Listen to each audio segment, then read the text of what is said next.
ಓಂ ಶಾಂತಿ. ಇಂದಿನ ದಿನಾಂಕ 13/6/2025. ಪ್ರಾರ್ಥ ಮುರುಳಿ ಬಾಪ್ ದಾದಾ ಮಧುಬನ. ಮಧುರ ಮಕ್ಕಳೇ, ಈ ಬೇಅದ್ದಿನ ಆಟದಲ್ಲಿ ನೀವು ಆತ್ಮರೂಪಿ ನಟರು, ಪಾತ್ರಧಾರಿಗಳಾಗಿದ್ದೀರಿ. ನಿಮ್ಮ ನಿವಾಸ ಸ್ಥಾನವು ಮಧುರ ಶಾಂತಿಧಾಮವಾಗಿದೆ. ಅಲ್ಲಿಗೆ ಈಗ ಹೋಗಬೇಕಾಗಿದೆ. ಪ್ರಶ್ನೆ: ಯಾರು ಡ್ರಾಮಾದ ಆಟವನ್ನು ಯಥಾರ್ಥ ರೀತಿಯಿಂದ ಅರಿತುಕೊಂಡಿದ್ದಾರೆಯೋ ಅವರ ಬಾಯಿಯಿಂದ ಯಾವ ಶಬ್ದಗಳು ಬರಲು ಸಾಧ್ಯವಿಲ್ಲ? ಉತ್ತರ: ಇದು ಈ ರೀತಿ ಆಗದಿದ್ದರೆ ಹೀಗೆ ಆಗುತ್ತಿತ್ತು, ಹೀಗೆ ಆಗಬಾರದಿತ್ತು. ಇಂತಹ ಶಬ್ದಗಳು ಡ್ರಾಮಾದ ಆಟವನ್ನು ಅರಿತುಕೊಂಡಿರುವವರು ಹೇಳುವುದಿಲ್ಲ. ನೀವು ಮಕ್ಕಳಿಗೆ ತಿಳಿದಿದೆ, ಈ ಡ್ರಾಮಾದ ಆಟವು ಏನಿನ ತರಹ ನಿಧಾನವಾಗಿ ಸುತ್ತುತ್ತಿರುತ್ತದೆ. ಏನೆಲ್ಲವೂ ಆಗುವುದೋ ಎಲ್ಲವೂ ಡ್ರಾಮಾದಲ್ಲಿ ನಿಗದಿಯಾಗಿದೆ. ಯಾವುದೇ ಚಿಂತೆಯ ಮಾತಿಲ್ಲ. ಓಂ ಶಾಂತಿ. ತಂದೆಯು ಮಕ್ಕಳಿಗೆ ತನ್ನ ಪರಿಚಯವನ್ನು ಕೊಟ್ಟಾಗ ಮಕ್ಕಳಿಗೆ ತನ್ನ ಪರಿಚಯವೂ ಸಿಕ್ಕಿಬಿಡುತ್ತದೆ. ಎಲ್ಲ ಮಕ್ಕಳು ಬಹಳ ಸಮಯದಿಂದ ದೇಹಾಭಿಮಾನಿಯಾಗಿರುತ್ತೀರಿ. ದೇಹಿ ಅಭಿಮಾನಿಗಳಾದರೆ ತಂದೆಯ ಯಥಾರ್ಥ ಪರಿಚಯವಿರುವುದು. ಆದರೆ ಡ್ರಾಮಾದಲ್ಲಿ ಈ ರೀತಿ ಇಲ್ಲ. ಭಗವಂತನು ಪರಮಾತ್ಮನಾಗಿದ್ದಾರೆ, ರಚಯಿತನಾಗಿದ್ದಾರೆ ಎಂದು ಬಲೆ ಹೇಳುತ್ತಾರೆ, ಆದರೆ ತಿಳಿದುಕೊಂಡಿಲ್ಲ. ಶಿವಲಿಂಗದ ಚಿತ್ರವೂ ಇದೆ, ಆದರೆ ತಂದೆಯು ಇಷ್ಟು ದೊಡ್ಡ ರೂಪದಲ್ಲಂತೂ ಇಲ್ಲ.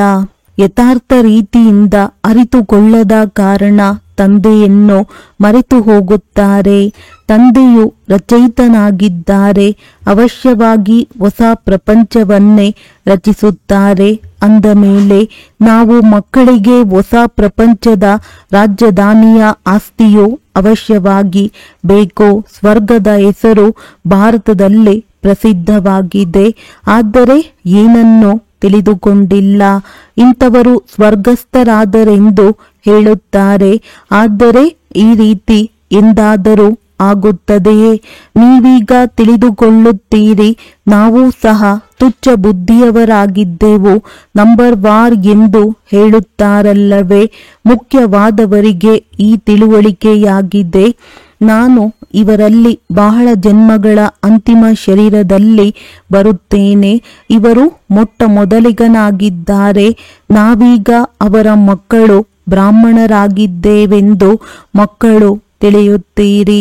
ಇವೆಲ್ಲವೂ ತಿಳುವಳಿಕೆಯ ಮಾತಾಗಿದೆ. ತಂದೆಯು ಇಷ್ಟೊಂದು ಸಮಯದಿಂದ ತಿಳಿಸುತ್ತಲೇ ಇರುತ್ತಾರೆ. ಇಲ್ಲದಿದ್ದರೆ ತಂದೆಯನ್ನರಿತುಕೊಳ್ಳುವುದು 1 ಸೆಕೆಂಡಿನ ಮಾತಾಗಿದೆ. ತಂದೆಯು ತಿಳಿಸುತ್ತಾರೆ, ನನ್ನನ್ನು ನೆನಪು ಮಾಡಿದರೆ ನಿಮ್ಮ ವಿಕರ್ಮಗಳು ವಿನಾಶವಾಗುತ್ತವೆ. ನಿಶ್ಚಯವಾದ ಮೇಲೆ ಯಾವುದೇ ಮಾತಿನ ಪ್ರಶ್ನೆ ಹೇಳಲು ಸಾಧ್ಯವಿಲ್ಲ. ತಂದೆಯು ತಿಳಿಸುತ್ತಾರೆ, ನೀವು ಶಾಂತಿಧಾಮದಲ್ಲಿದ್ದಾಗ ಪಾವನರಾಗಿದ್ದೀರಿ. ಈ ಮಾತುಗಳನ್ನು ಸಹ ನೀವೇ ತಂದೆಯ ಮೂಲಕ ಕೇಳುತ್ತೀರಿ, ಮತ್ಯಾರೂ ಕೇಳಲು ಸಾಧ್ಯವಿಲ್ಲ. ನಾವಾತ್ಮಗಳು ಎಲ್ಲಿಯ ನಿವಾಸಿಗಳೆಂದು ನಿಮಗೆ ಅರ್ಥವಾಗಿದೆ. ಹೇಗೆ ನಾಟಕದ ಪಾತ್ರಧಾರಿಗಳು ನಾವು ಇಲ್ಲಿನ ನಿವಾಸಿಗಳಾಗಿದ್ದೇವೆಂದು ಹೇಳುತ್ತಾರೆ. ವಸ್ತ್ರಗಳನ್ನು ಬದಲಾಯಿಸಿ ಸ್ಟೇಜಿನ ಮೇಲೆ ಬರುತ್ತಾರೆ. ಈಗ ನಾವು ಎಲ್ಲಿಯ ನಿವಾಸಿಗಳೆಂದು ನೀವು ತಿಳಿದುಕೊಂಡಿದ್ದೀರಿ. ಇದು ಒಂದು ನಾಟಕ ಶಾಲೆಯಾಗಿದೆ. ಈಗ ಇದು ಬುದ್ಧಿಯಲ್ಲಿ ಬಂದಿದೆ. ನಾನು ಮೂಲ ವತನದ ನಿವಾಸಿಯಾಗಿದ್ದೇನೆ. ಯಾವುದಕ್ಕೆ ಮಧುರ ಮನೆ ಎಂದು ಹೇಳಲಾಗುತ್ತದೆ. ಇದಕ್ಕಾಗಿಯೇ ಎಲ್ಲರೂ ಬಯಸುತ್ತಾರೆ, ಏಕೆಂದರೆ ಆತ್ಮವು ದುಃಖಿಯಾಗಿದೆಯಲ್ಲವೇ? ಆದ್ದರಿಂದ ನಾವು ಹೇಗೆ ಮನೆಗೆ ಹಿಂತಿರುಗಿ ಹೋಗುವುದೆಂದು ಹೇಳುತ್ತಾರೆ.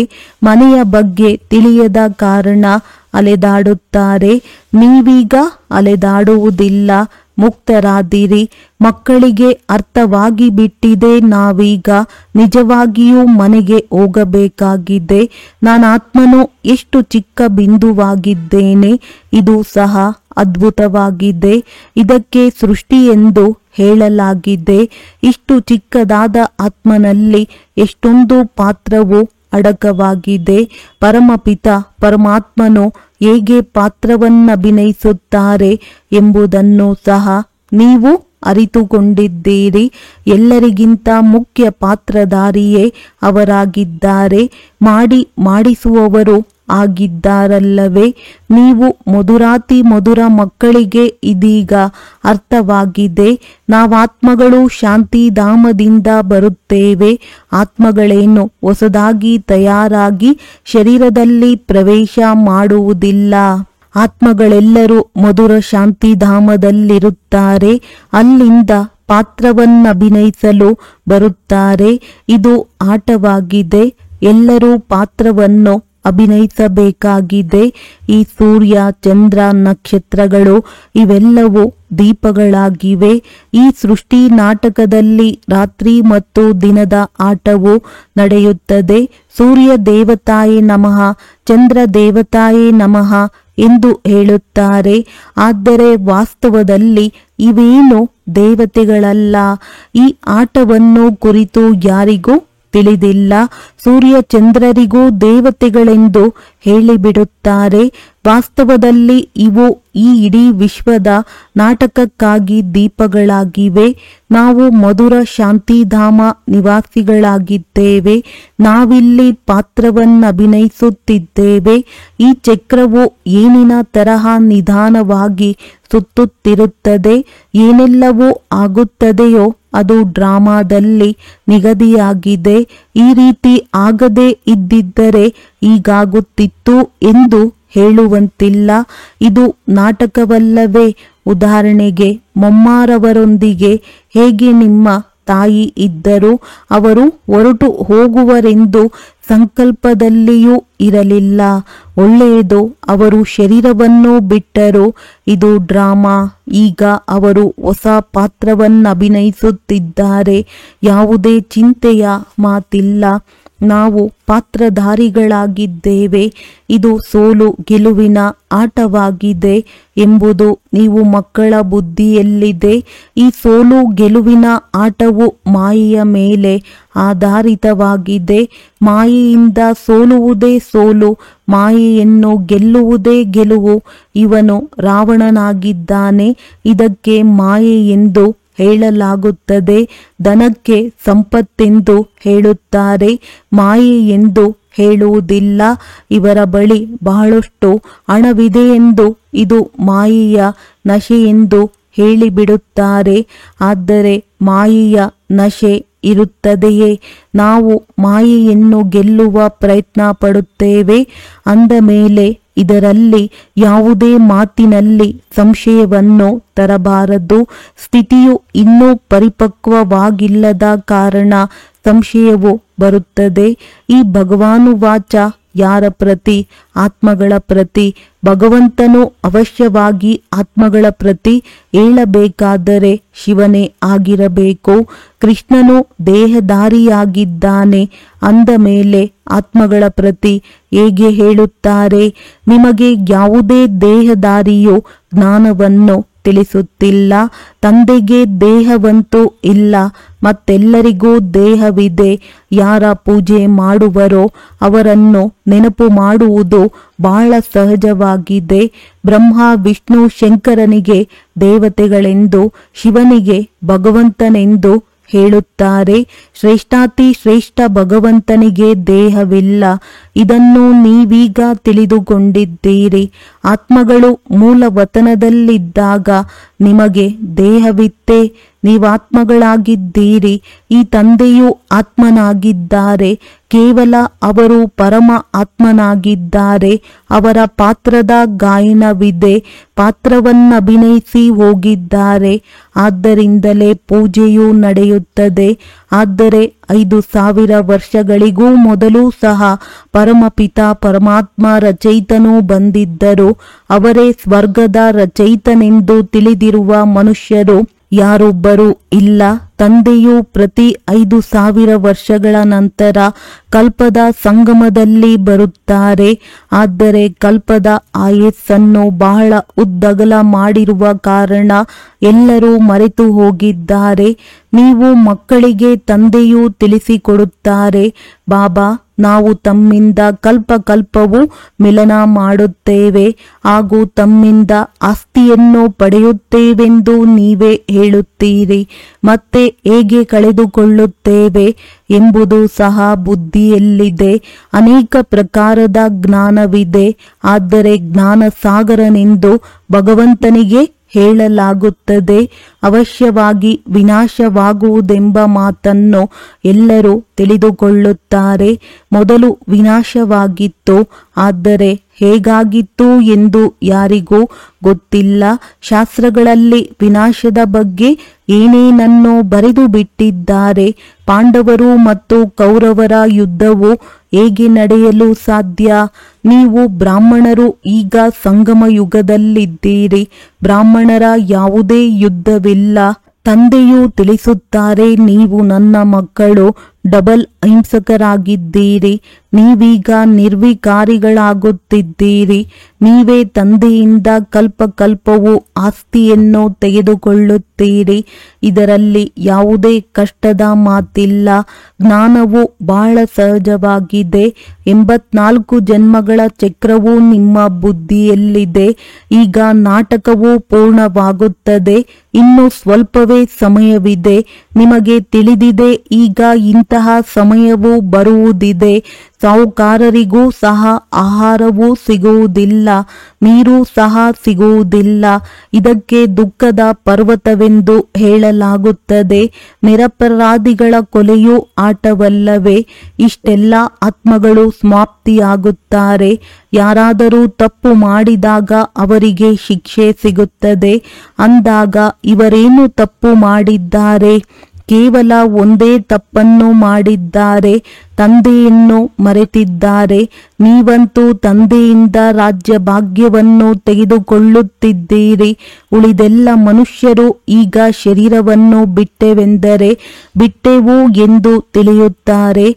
ಮಹಾಭಾರತ ಯುದ್ಧವು ಸ್ವಲ್ಪ ಆರಂಭವಾಯಿತೆಂದರೆ ಸತ್ತು ಹೋಗುತ್ತಾರೆ. ನೀವಂತೂ ಜೀವಿಸಿದ್ದೀರಲ್ಲವೇ? ಈ ವಿದ್ಯೆಯ ಶಕ್ತಿಯಿಂದ ನೀವು ವರ್ಗಾವಣೆಯಾಗಿ ಅಮರ ಲೋಕಕ್ಕೆ ಹೋಗುತ್ತೀರಿ.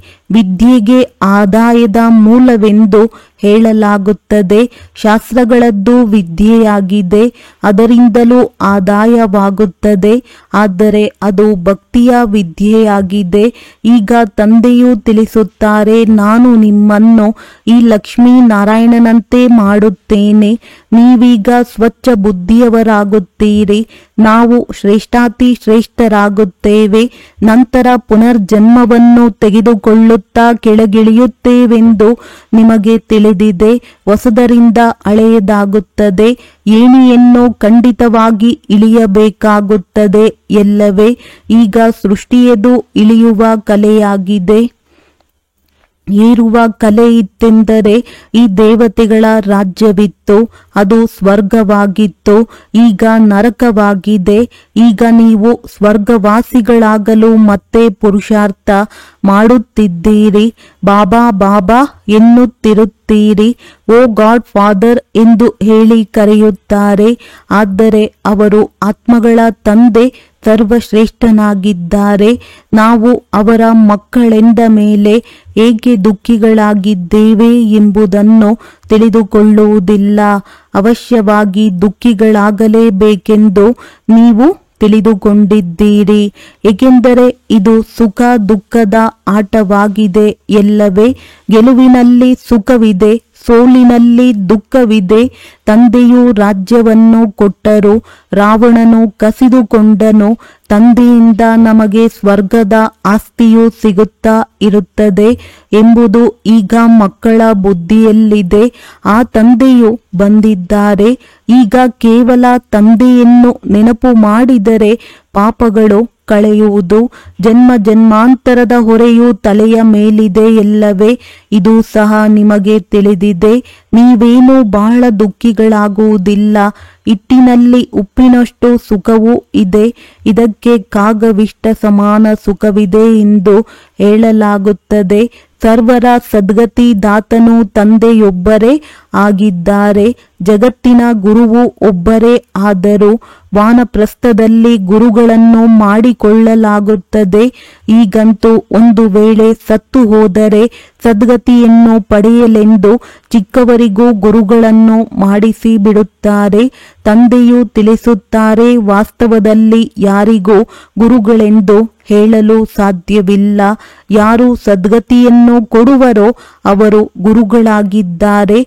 ಸದ್ಗತಿ ದಾತನು ಒಬ್ಬರೇ ಆಗಿದ್ದಾರೆ. ಉಳಿದ ಕ್ರೈಸ್ತ, ಬುದ್ಧ ಯಾರೂ ಸಹ ಗುರುಗಳಲ್ಲ. ಅವರು ಬಂದಾಗ ಎಲ್ಲರಿಗೆ ಸದ್ಗತಿ ಸಿಗುತ್ತದೆಯೇ? ಕ್ರಿಸ್ತನು ಬಂದರು. ಯಾರೆಲ್ಲ ಅವರ ಧರ್ಮದವರಾಗಿದ್ದರೋ ಎಲ್ಲರೂ ಅವರ ಹಿಂದೆ ಬರತೊಡಗಿದರು. ಅಂದ ಮೇಲೆ ಅವರಿಗೆ ಗುರುಗಳೆಂದು ಹೇಗೆ ಹೇಳುತ್ತೀರಿ? ಏಕೆಂದರೆ ಅವರು ಎಲ್ಲರನ್ನೂ ಕೆಳಗೆ ತರಲು ನಿಮಿತ್ತರಾಗಿದ್ದಾರೆ. ಪತಿತ ಪಾವನನೆಂದು ಒಬ್ಬ ತಂದೆಗೆ ಹೇಳುತ್ತಾರೆ. ಅವರು ಎಲ್ಲರನ್ನೂ ಹಿಂತಿರುಗಿ ಮನೆಗೆ ಕರೆದುಕೊಂಡು ಹೋಗುವವರಾಗಿದ್ದಾರೆ. ಸ್ಥಾಪನೆಯನ್ನು ಮಾಡುತ್ತಾರೆ. ಕೇವಲ ಎಲ್ಲರನ್ನೂ ಕರೆದುಕೊಂಡು ಹೋಗುವಂತಿದ್ದರೆ ಪ್ರಳಯವಾಗಿ ಬಿಡುವುದು. ಆದರೆ ಪ್ರಳಯವಾಗುವುದಿಲ್ಲ.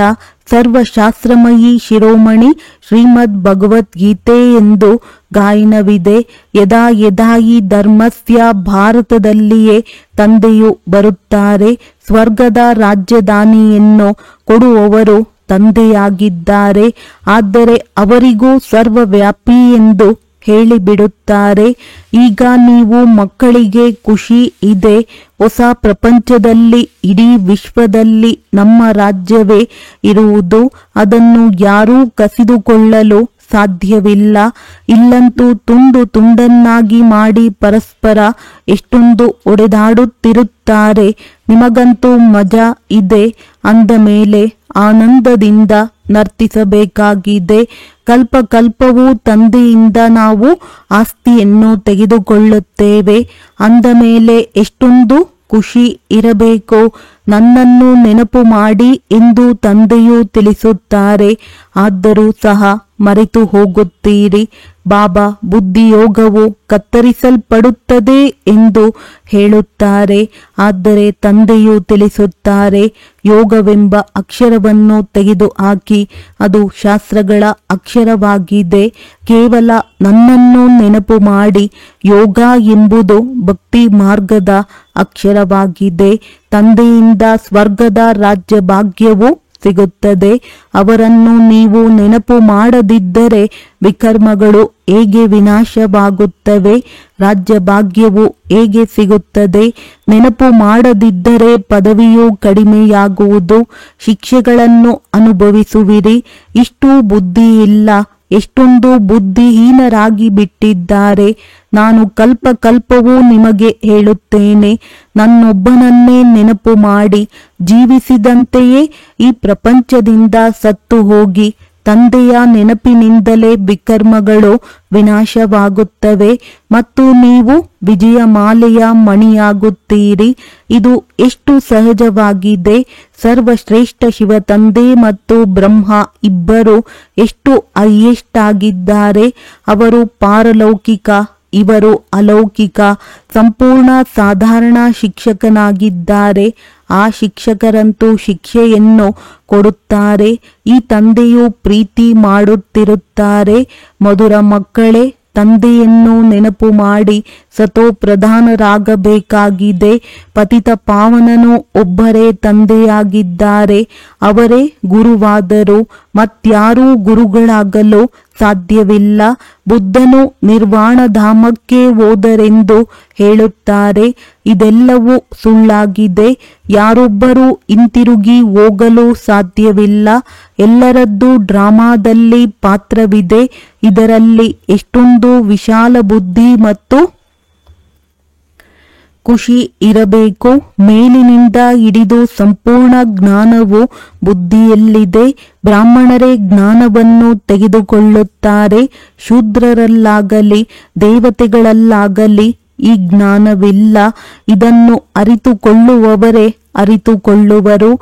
ಯಾರು ಅರಿತುಕೊಳ್ಳುವುದಿಲ್ಲವೋ ಅವರದ್ದು ಮೃತ್ಯುವಿದೆ. ಪದವಿಯು ಕಡಿಮೆಯಾಗಿ ಬಿಡುವುದು. ಶಾಲೆಯಲ್ಲಿಯೂ ಓದದೇ ಇದ್ದರೆ ಪದವಿಯೂ ಕಡಿಮೆಯಾಗಿ ಬಿಡುತ್ತದೆ. ತಂದೆ ಮತ್ತು ಆಸ್ತಿ. ನಾವು ಪುನಃ ನಮ್ಮ ರಾಜಧಾನಿಯಲ್ಲಿ ಹೋಗುತ್ತಿದ್ದೇವೆ. ಈಗ ಈ ಹಳೆಯ ಪ್ರಪಂಚವು ಸಮಾಪ್ತಿಯಾಗಿ ಬಿಡುವುದು. ಒಳ್ಳೆಯದು. ಮಧುರಾತಿ ಮಧುರ.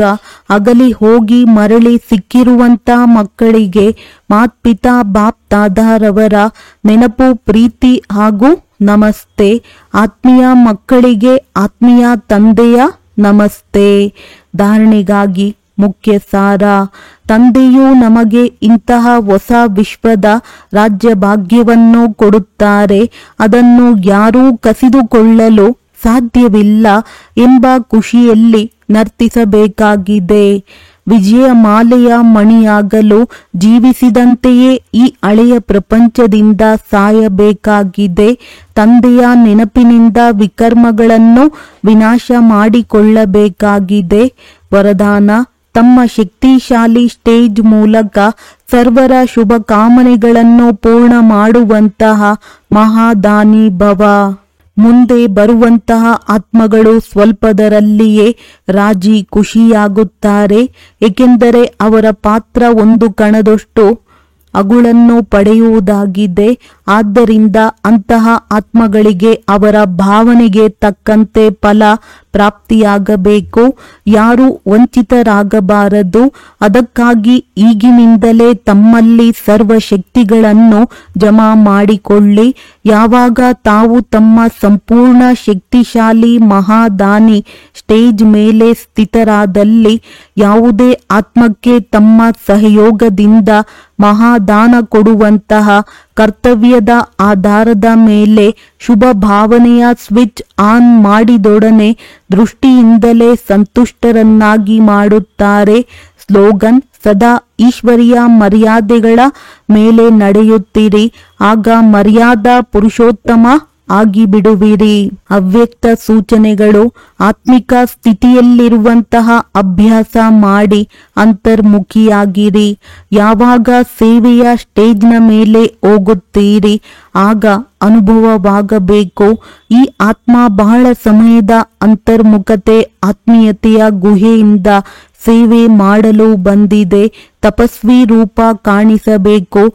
ಬೇಅದ್ದಿನ ವೈರಾಗ್ಯದ ರೇಖೆಗಳು ಮುಖದಿಂದ ಕಾಣಿಸಬೇಕು. ಎಷ್ಟು ನಶೆ ಇರುತ್ತದೆಯೋ ಅಷ್ಟೇ ದಯೆ ಇರಬೇಕು. ಈಗ ಇಂತಹ ಸೇವೆಯ ಸಮಯವಾಗಿದೆ. ಒಳ್ಳೆಯದು. ಓಂ ಶಾಂತಿ.